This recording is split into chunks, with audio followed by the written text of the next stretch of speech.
اللهم افتح علينا أبواب فضلك وانشر علينا خزائن رحمتك. اللهم افتح علينا أبواب فضلك وانشر علينا خزائن رحمتك. آمين آمين آمين يا رب العالمين. Muslimin muslimat yang dirahmati oleh Allah Subhanahu wa taala. Insyaallah pada pagi ini kita meneruskan pengajian kita, kuliah mingguan kita, talaqi mingguan kita, walaupun secara melalui online. Kita berusaha untuk mengisi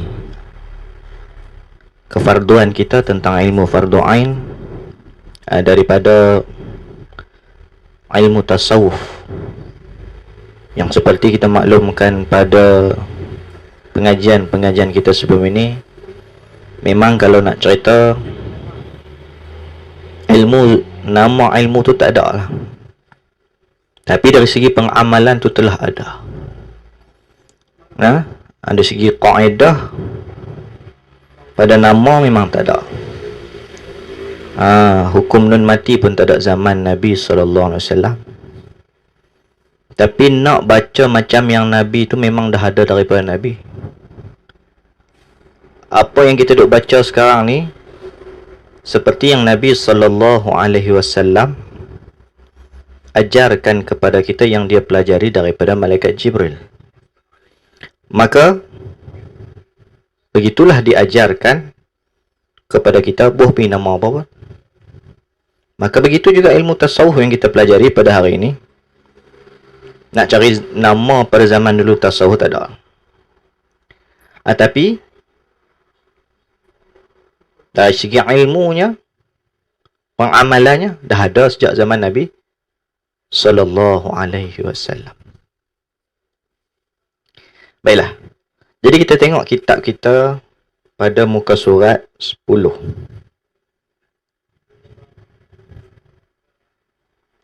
Muka surat 10.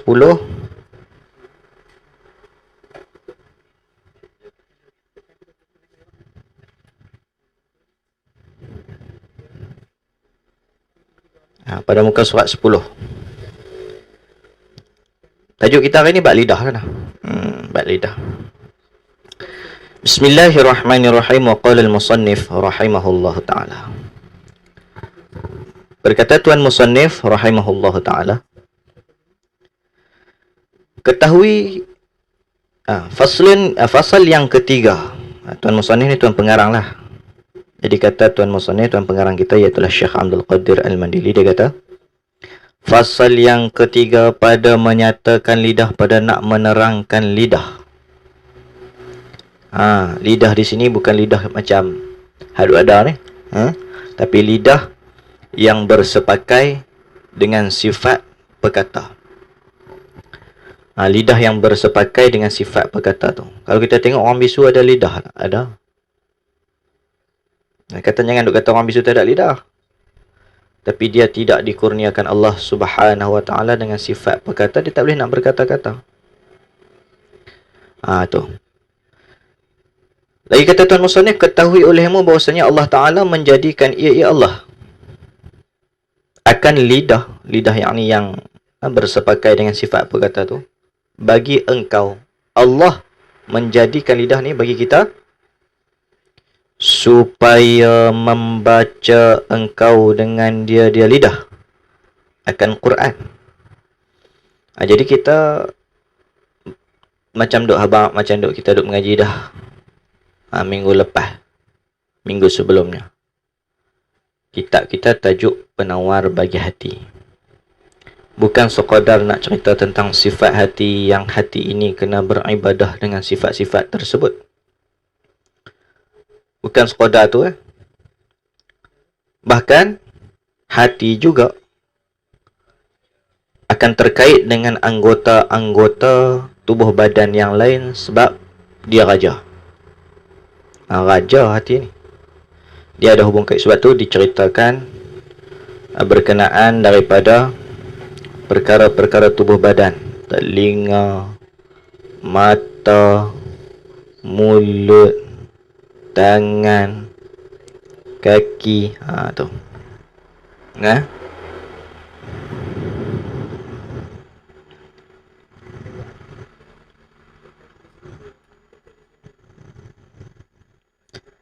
Sebab tu cerita tentang lidah pula pada pagi ni.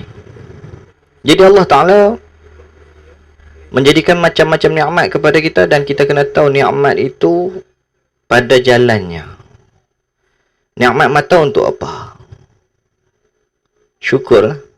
Syukur ni guna segala nikmat yang Allah beri kepada kita, kita kembalikan semula kepada Allah. Tu maksud syukur. Kita gunakan semua pada perkara yang dia izin. Tu maksud syukur. Jadi syukur dengan lidah pula, kita kena tahulah bagaimana cara guna fungsi lidah ni. Maka diceritakan kepada kita bahawa Allah menjadikan lidah kepada kita supaya membaca engkau dengan dia dengan lidah akan Quran. Dan hadis Nabi SAW. Baca Quran dengan lidah, baca hadis Nabi dengan lidah kita ni. Dan segala zikir. Segala zikir ni disebutkan sebagai lafaz am atas khas. Lafaz dia umum. Lafaz dia umum atas khas. Jadi contoh misal lafaz am atas khas ni, misal dia sebut zikir di sini. Selalunya kalau kita nampak misal nak panggil orang makan kenduri, ni Tok Imam minta jemput belakang, Tok Imam zikir-zikir, lepas tu semualah. Padahal awak tak sebut, kata jemput belakang lah. Siapa nak kena sebut Tok Imam? Siapa nak kena sebut Tok Bilal? Ni lafaz ni yang diguna pakai, disebutkan sebagai lafaz am atas khas. Dia sebut segala zikir dan segala zikir. Segala zikir. Subhanallah masuk di sini. Majlis ilmu masuk di sini. Semua perkara-perkara yang menyebutkan daripada Allah Subhanahu wa Ta'ala. Tu.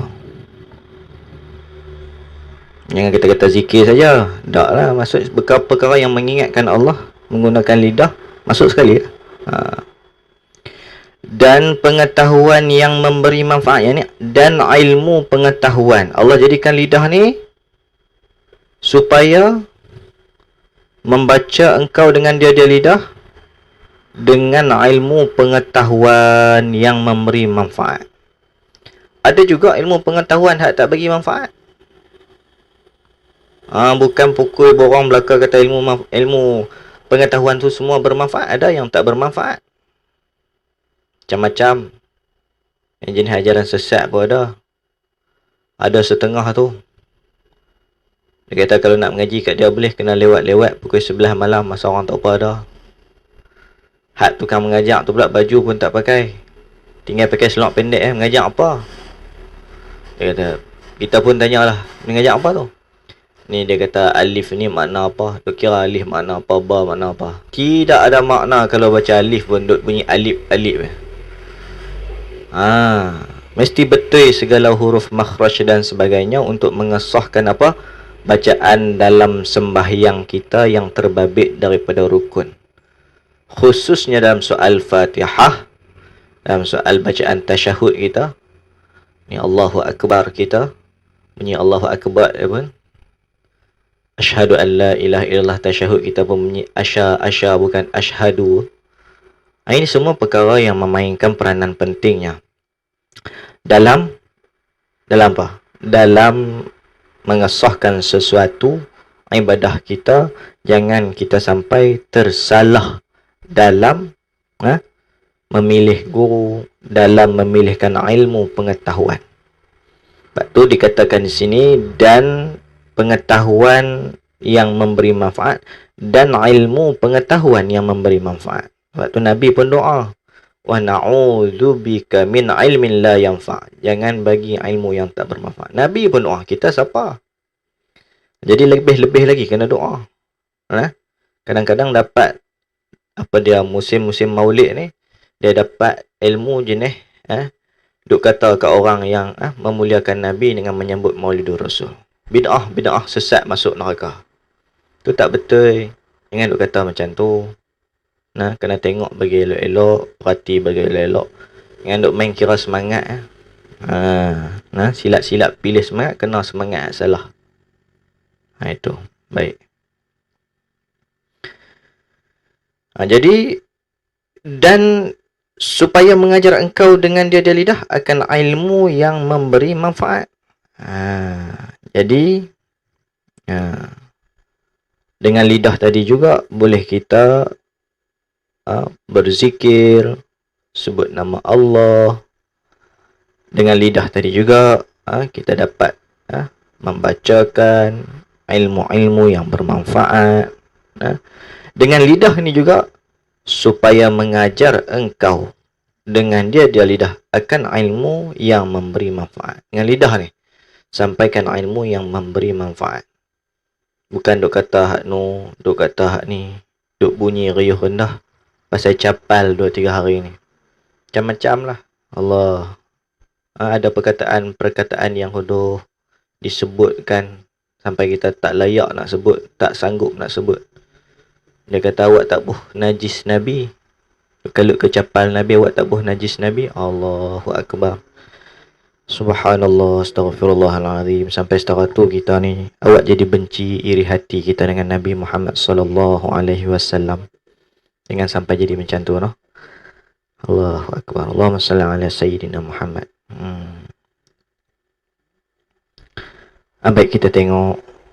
Nah, supaya dengan lidah kita ni dapat kita ajar dengan dia lidah akan ilmu yang memberi manfaat, yang berguna, dan menyuruh engkau dengan kebajikan.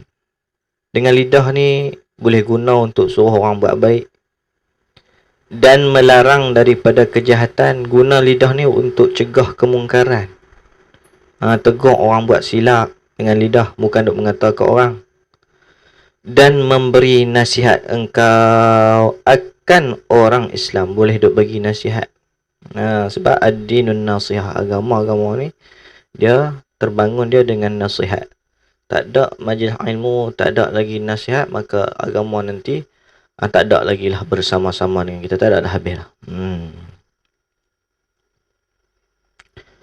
Dan menunaikan engkau akan hajat. Dan menunaikan engkau akan hajat mereka itu. Dengan lidah ni orang suruh, contohnya kadang-kadang tolong bagi saat sepatah dua. Dia berhajat lah tu. Kita pun cakap sabarlah, ini semua musibah, kuat semangat, jangan lemah. Kita habaq macam tu. Jadi bila kita habaq macam tu dia dengar tu, dia rasa semangat. Dia rasa semangat. Dengan semangat itulah menyebabkan dengan kata-kata kita tadi itulah dia akhirnya bertambah semangat dan dia meneruskan kehidupannya. Jadi pentingnya juga dengan lidah ni boleh mengembalikan semangat.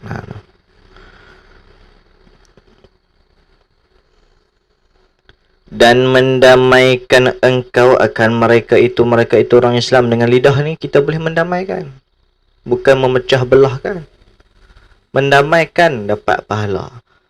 Tujuan Allah menjadikan lidah sebahagiannya mendamaikan saudara se-Islam kita. Tu guna lidah. Dan barang sebagainya daripada segala faedah akhirat yang dikerjakan dengan lidah, dilakukan dengan lidah. Macam-macam lah misal daripada bangsa akhirat, daripada jenis akhirat yang kita kerjakan, kita lakukan dengan lidah. Seperti bandinganlah menjadikan Allah Ta'ala akan lidah engkau itu kerana maslahat dunia, kerana kebaikan dunia. Mana misal seperti mencari harta dengan segala akad. Duk cari harta, cari harta dengan segala akad. Akad jual beli lah. Tak ada tu macam mana kita nak akad jual beli, nak berurusan. Kalau kata bisu susah juga. Tak. Itulah kemanfaatan yang walaupun nampak dunia tapi jadi akhirat. Main ngaji mainlah Luqman.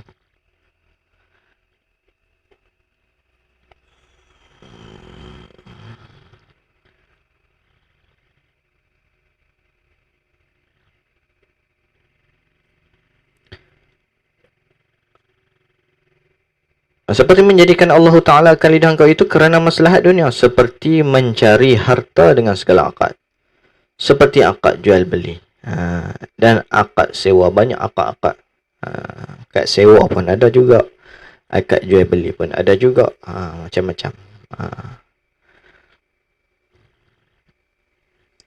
Dan hendaklah syukur engkau atas nikmat lidah ini dengan memeliharanya, menjaganya. Syukur kita ni macam mana? Jaga, pelihara bagi elok-elok.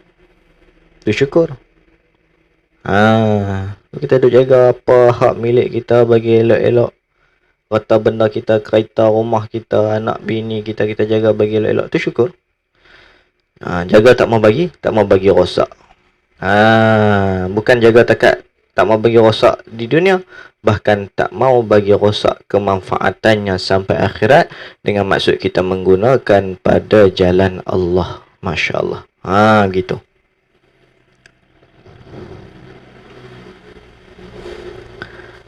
Jadi kata musannif, dan hendaklah syukur engkau atas nikmat lidah ini dengan memeliharanya daripada barang yang tiada dijadikan dia lidah kerananya. Jaga jangan sampai lidah ni dia buat kerja yang bukan daripada kerja dia. Jangan. Bayannya macam mana? Terangnya macam mana? Huraiannya. Daripada berkata-kata dengan perkataan dengan perkara yang dilarang. Mana misal? Seperti berdusta. Berdusta yang mana sifatnya? Yang menyakiti akan orang yang lain, yakni akan hati orang yang lain. Berdusta, berbohong, duk pesakit hati. Itu bukan kerja lidah yang Allah bagi. Allah bukan bagi lidah dengan tujuan tersebut, bukan. Sebab itu pagi ni kita nak tengok bab lidah ni apa dia punya function, dia fungsi dia. Kalau motor naik macam mana motor? Betul orang nak marah kalau kita naik motor angkat tayar depan, orang marah. Pasal motor bukan dia bagi angkat tayar, tapi sonok dia angkat tayar.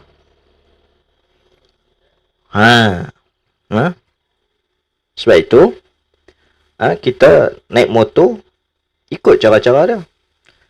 Kalau kata naik motor tak angkat tayar pun, naik motor ikut dan masuk lain orang, orang marah juga. Tak kena cara. Tak kena cara. Boleh kan? Dia kena cara. Kena bagi kena cara. Macam tu.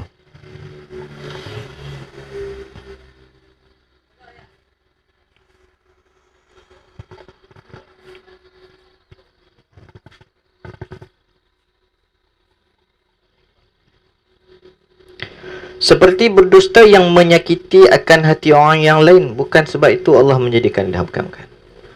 Maka iaitu kata berdusta, berbohong yang menyakiti akan hati orang yang lain. Kat situ tu kalau kita faham elok ayat dia, maksudnya berdusta yang tak menyakitkan hati orang lain, boleh lah. Boleh. Maksudnya berdusta, berbohong yang tak sakitkan hati orang, maksudnya kita boleh lah kalau macam tu. Sebab dia kata di sini berdusta, berbohong lah, yang menyakiti akan hati orang yang lain. Hak ni yang dilarang. Maksudnya berdusta yang tak sakitkan hati orang lain, boleh kan? Bohong yang tak menyakitkan hati, boleh lah. Tak tahu lagi. Kita baca dulu. Maka iaitu hak kata berdusta, berbohong yang menyakitkan hati orang yang lain tu dosa besar. Dosa besar. Kata lagi Tuan Musannif, bersalahan, melainkan. Bersalahan maksudnya melainkan lah, ataupun kecuali. Berdusta yang tiada menyakiti, yang tiada menyakiti hati orang lain tu. maka iaitu dosa kecil. Dosa juga, tapi dosa kecil. Dosa kecil. Kecuali kerana hajat. Ada lagi letak kecuali di situ, kerana hajat. Kerana hajat apa? Mana misal kerana hajat? Tak apa, kita baca dulu. Maka tiada ada ia yang kata berdosa tiada hajat tu dosa. Berdusta dengan sebab berhajat. Hajat yang macam mana? Saya kita cerita. Ni tak ada berdosa. Dosa kecil pun tak ada, dosa besar pun tak ada. Kata Sa'ad dah cerita kepada kita, kalau kita bohong dan pembohongan kita itu menyebabkan hati seseorang tu sakit, maka hukum dia dosa besar. Dan kalau kita bohong pula tapi dia tak sakit hati, dosa kecil. Mana hak bohong yang kita tak sakit hati? Cerita bohong lah, cerita tu bukan betul pun. Seronok tengok dia bohong, dia terbang atas langit lah apa, bohong kat kita. Syok tengok. Hebat apa drama lah apa kan. Anak saya mati. Mana betul pun, bohong ya. Drama kan. Kita pun teriak. Teriak. Dosa kecil. Adapun yang ni pula, kecuali kerana berhajat, berbohong dengan sebab bersangatan hajat, maka tiada ada ia berdosa. Tak ada dosa. Tak berdosa. Mana misal? Hak kata bohong tak ada kena dosa. Seperti berdusta kerana mendamaikan antara manusia. Dia nak perdamai. Diorang ni keli lama dah. Dia pergi bohong diorang ni. Contohnya misal si A ni, ataupun kita buat misal lah, ni Pak Meon dengan Pak Mek E. Pak Meon dengan Pak Mek E ni berkelahi. Dia pergi abang Pak Meon. Pak Mek E duk bunyi lama, dia duk abang kata, tak boleh jadi nak baik balik dengan Pak Meon ni. Ni dia ada bagi dekat saya ni, suruh buat mai kat Pak Meon. Padahal bukan Pak Meon bagi pun. Ni Pak Mek ambil lah ni. Dia bagi goreng pisang sikit. Makan. Allah, Pak Mek kata aku ni dalam duk geram-geram kat dia pun, dia teringat juga kat aku. Tak boleh jadi nak kena berbaik.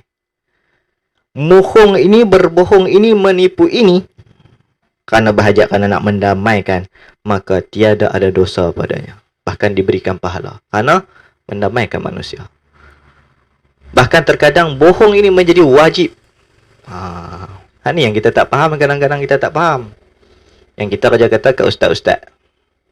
Mentang-mentang ustaz boleh guna hukum hakam untuk diri dia. Bukan. Bagi faham hukum hakam agama, hang ustaz ke, hang engineer ke, hang siapa sekalipun, pihak berkuasa ke, pihak tak ada kuasa ke, bila mana tahu hukum hakam, insya-Allah kita selamat dunia, selamat akhirat. Ni tajuk dah. Tu.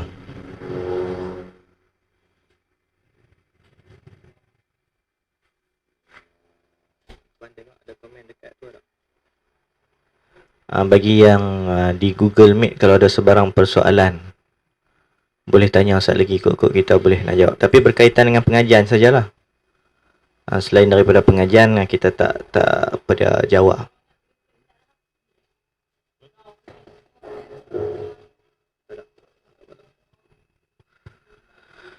Baik. Habis itu.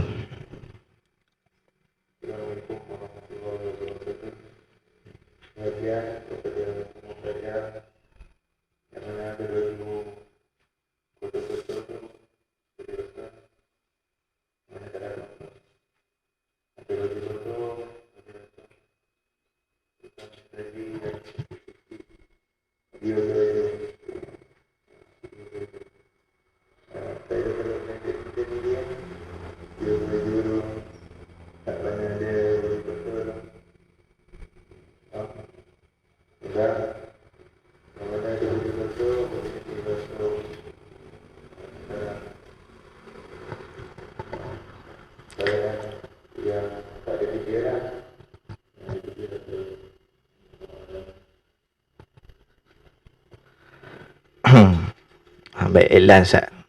Biasalah kita duduk dengan budak-budak dengan pelajar macam tu lah. Lepas tu saya dengar lori pula. Lori duduk menambak tanah kami di Teratak Ilmu Haji Abdul Majid. Kita duduk tempat pembinaan, tempat pengajian. Muslimin-muslimat yang ingin berinfak, yang nak main berziarah, boleh mari ke Teratak Ilmu Haji Abdul Majid, Kampung Guar Tinggi, Kuala Ketir ni. Kita tengok tempat pengajian kita. InsyaAllah lepas-lepas PKP ni boleh kot. Kalau kata dekat-dekat nak mari untuk pengajian online kita ni, boleh, tak ada masalah. Baik, kita tengok kitab kita. Jadi nak habaq kepada kita tak berdosa, maka tiada ada ia dosa. Misalnya, contohnya seperti berdusta kerana mendamaikan antara manusia. Ni tak dikirakan berdosa. Ni contohlah, ada banyak contoh lagi. Kita tengok dia perhuraikan satu persatu, ataupun mungkin pada tajuk di dalam lagi dia akan ceritakan.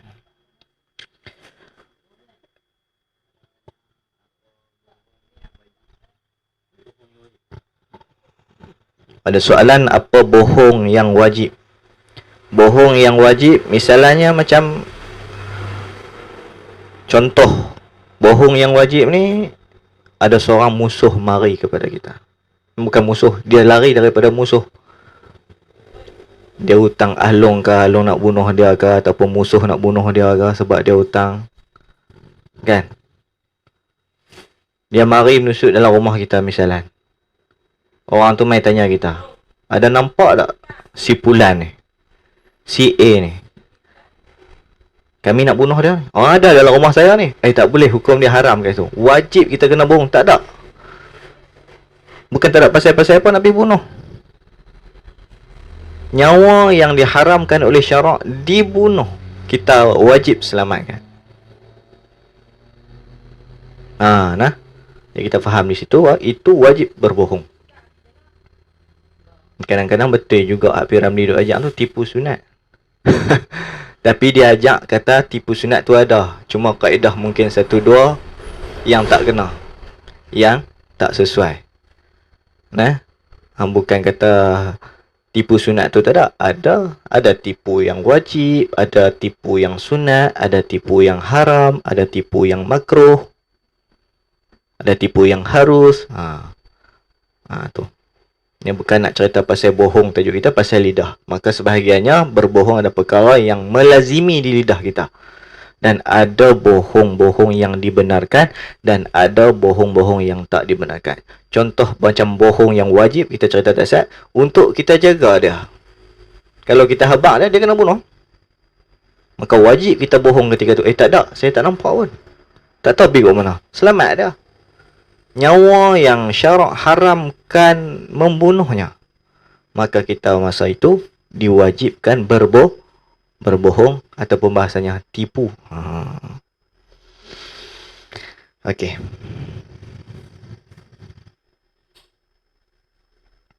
Kerana sabit pada sabda Nabi SAW, Nabi pun kata, Laisa bil kadzabi man yuslihu bainan nasi. Nabi kata laisa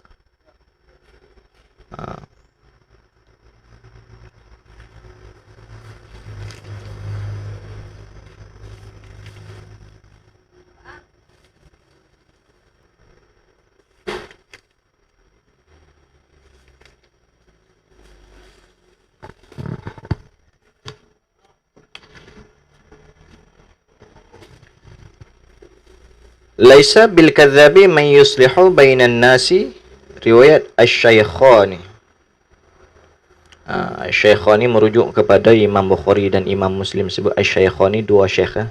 Iaitulah rujukan. Kalau disebut selepas ni Asy-Syaikhani, kita kena faham dia Imam Bukhari dan Imam Muslim.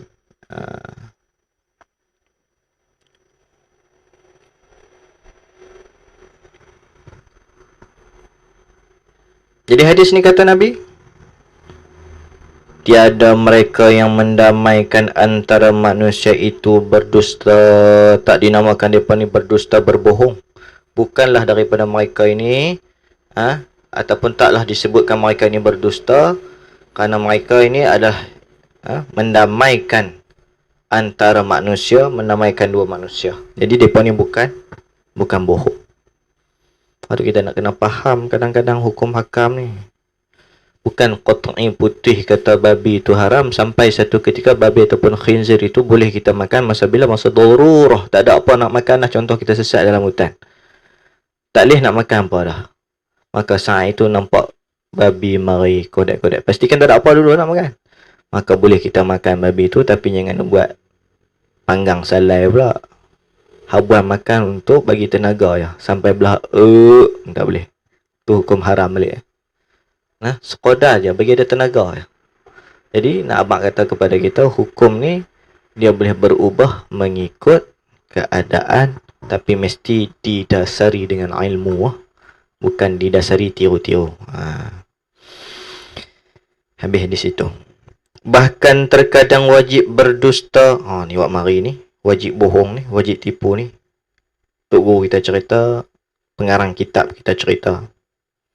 Bahkan kitab ini juga seperti yang kita maklum, Syekh Abdul Qadir Al-Mandili sunting daripada kitab karangan Al-Imam Al-Ghazali, iaitu kitab Arba'in Usuluddin. Kitab tu pasal Usuluddin, tapi di akhir dia ada cerita pasal tasawuf. Maka di situlah Syekh Abdul Qadir Al-Mandili menyunting kitabnya. Bahkan kitab ini dibacakan di seluruh pondok-pondok di Nusantara, Indonesia, di Malaysia, di Fatwa ni. Baca belakang kita ni.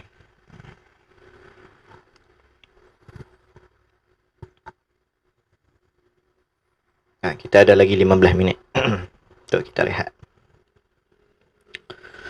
Jadi bahkan terkadang wajib berdusta, wajib kena bohong. Mana? Seperti melihatkan ia seorang akan orang yang haram dibunuh. Ni kita hurai wai. Sebab tu kadang-kadang kita kena baca perhabis dulu. Ada cerita siap dah Tuan Musannif buat misal dah kepada kita. Tu. Seperti melihat ia akan orang yang haram dibunuh, yang dihormat pada syarak. Syarak tak bagi dibunuh. Maka wajib kita bohong untuk lindungi dia. Yang bersembunyi ia daripada orang yang zalim, yang menghendaki membunuhnya. Kalau ada orang zalim nak bunuh dia, penjahat nak bunuh dia, kita wajib bohong ketika itu. Maka wajib berdusta, wajib bohong, wajib tipu. Kerana apa? Kerana melepaskan daripada dibunuh orang yang zalim itu. Takut dibunuh oleh orang zalim tu, kita wajib bohong kata dia tak ada. Tak ada orang mari hak depa nak bunuh dia tu. Ada nampak? Tak ada. Betul tak ada? Tak ada. Apa-apa kami cari. Ya, saya sanggup tanggung risiko. Dia tak ada. Dan seperti mengumpat. Iaitu mengumpat tu. Dia tulis mengupat. Kita tulis tambah bagi elok sikit, mengumpat. Dan seperti mengumpat, iaitu makna mengumpat tu, menyebut engkau akan sudara. Sudada dia tulis tu. Saudara, bukan sudada. Bagi kitab kita yang dapat, dia mungkin tulis kat situ sin waw dal alif. Bunyi kalau sebut bunyi sudada, bukan saudara. Bunyi sudada, bukan saudara. Dia sepatutnya sebut saudara.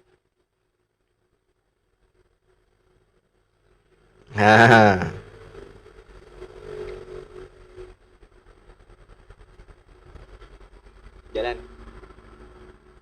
Tiga depan. Itu. Perbetulkan tulis saudara, bukan sudada. Buat bulat dekat saudada tu tulis saudara, ataupun bulatkan pada dal alif yang akhir tu tulis ra alif, saudara.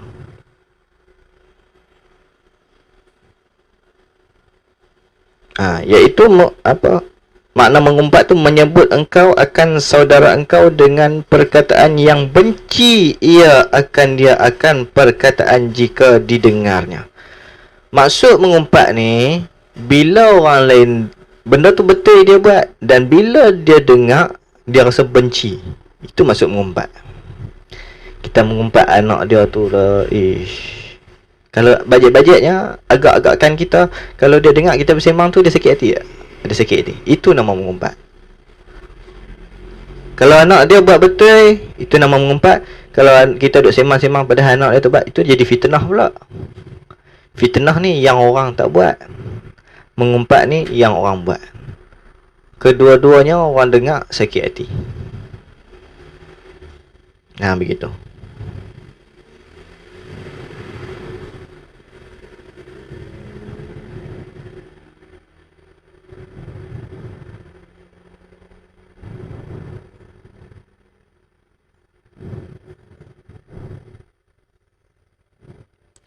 Maka iaitu maka hukumnya lah, iaitu mengumpat tadi tu haram dengan ijma' ulama. Ulama sepakat, majoriti kata mengumpat ni hukum dia haram.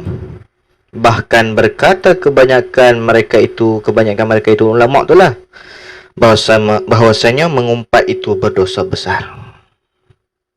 Haram lagi berdosa besar. Kena jaga. Kerana barang yang datang padanya, pada mengumpat itu, kerana barang ini, kerana perkara datang padanya pada mengumpat itu, daripada beberapa janji, yakni dalil ataupun nas, siksa bersangatan ada diceritakan, ada dijanjikan untuk orang-orang mengumpat ni, siksa yang bersangatan. Bahkan kalau kita tengok dalam peristiwa Isra' Mi'raj, bagaimana Nabi SAW melihat sesetengah daripada manusia duk makan daging busuk, daging elok ada, duk ambil daging busuk. Ada sesetengahnya duk potong lidah, potong-potong. Sebahagian daripada riwayat-riwayat menyatakan akibat daripada mengumpat, duk makan benda haram. Ni. Baik, kita tengok balik. Maka ada janji-janji seksa yang bersangatan, yang amat pedih.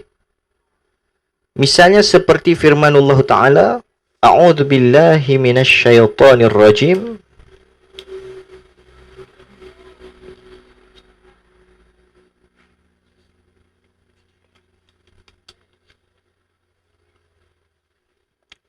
Ya ayyuhalladzina amanu jtanibu katsiran minadh-dhanni inna ba'dadh-dhanni ithmun wa la tajassasu wa la yaghtab ba'dukum ba'dha ayuhibbu ahadukum an ya'kula lahma akhihi maitan fakarihtumuh wattaqullaha innallaha tawwabur rahim.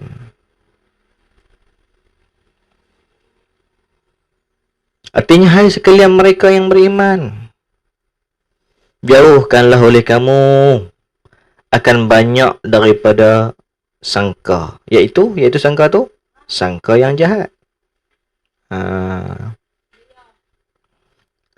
Kerana maksudnya setengah daripada sangka itu dosa. Sangka buruk tu dosa. Dan jangan kamu mencari dan memeriksa aib manusia. Jangan nak cari korek aib manusia. Allah peringat.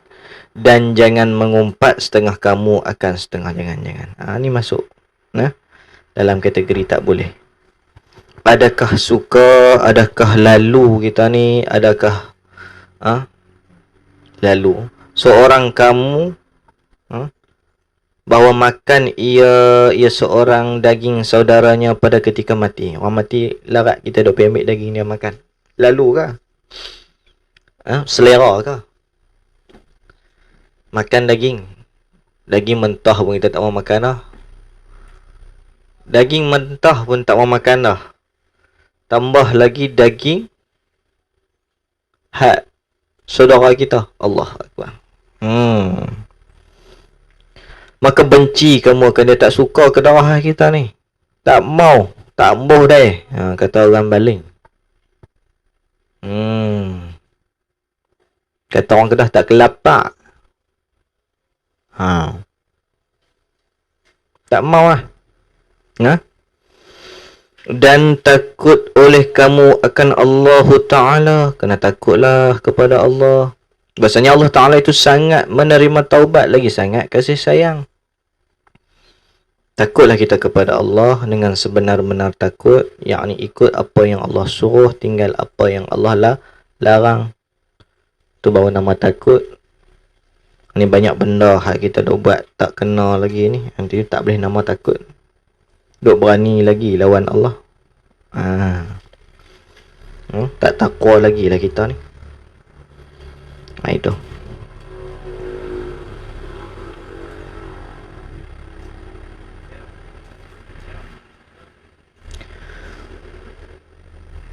Dan telah menceritakan oleh Al-Baihaqi dan At-Tabrani dan Abu Syekh dan Ibnu Abi Dunya daripada Jabir dan Abu Sa'id radhiyallahu anhuma, berkata keduanya akan Jabir Abu Sa'id itu, daripada orang kata apa? Bersabda Rasulullah sallallahu alaihi wasallam, "Iyyakum wal ghibata fa innal ghibata ashaddu minaz zina." Qila lahu kaifa? Qala innar rajula qad yazni wa yatubu fayatubu Allahu alaihi wa inna sahibal ghibati la yughfaru lahu hatta yaghfira lahu sahibuh. Artinya, jauhkan oleh kamu akan diri kamu. Kita ni jauh. Dan jauhkan oleh kamu akan mengumpat. Kalau misalnya mengumpat itu lebih bersangatan, yang ni besar daripada berzina. Mengumpat ni, dari segi kedudukan, dia lebih besar lagi dosa dia, darjat dia, daripada dosa berzina. Dosa berzina pun teruk yang amat dah. Allahu Akbar. Yang mengumpat pula lagi besar lagi. Tu dia. Bukan duk kira turun, no? Duk kira besar dan ketinggian darjat. Bahayanya tu lebih besar. Dikatakan bagi Nabi, yang ni ditanyakan bagi Nabi SAW, betapa ada mengumpat itu lebih bersangatan daripada berzina. Jadi macam mana yang kata mengumpat tu lebih besar daripada zina ni? Macam mana? Lalu Nabi pun berkata, bersabda ia Nabi, bahasanya seorang laki-laki terkadang berzina ia dan tubuh ia, maka menerima Allah Ta'ala akan taubatnya. Bagi yang berzina ni, wal'ayadzubillah, Allah terima taubat dia.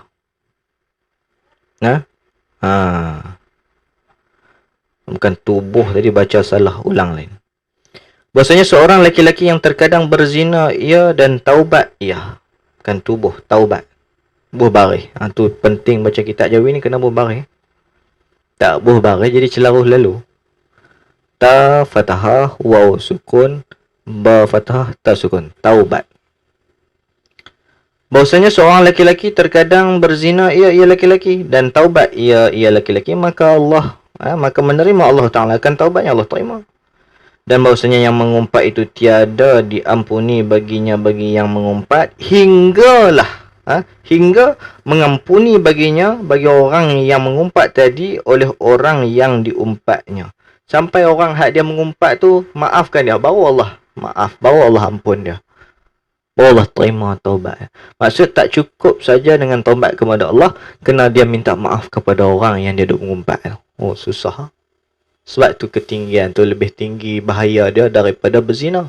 Berzina tu sendiri pun dah besar dah dia punya masalah-masalah, akibat-akibat, siksa-siksa. Tapi mengumpat itu level dia pula, kita duk ingat duk kuih turun tak, dia kuih tinggi. Sebab dia nak kena pula minta maaf dengan orang yang dia umpat. Tak cukup dengan hanya taubat kepada Allah Subhanahu Wa Ta'ala. Jadi macam mana? Berat lah tu. Itu.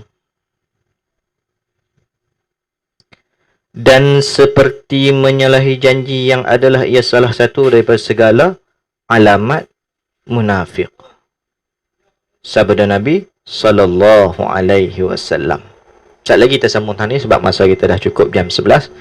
Kita akan rehat sampai jam 11.30. InsyaAllah kita jumpa sekejap lagi.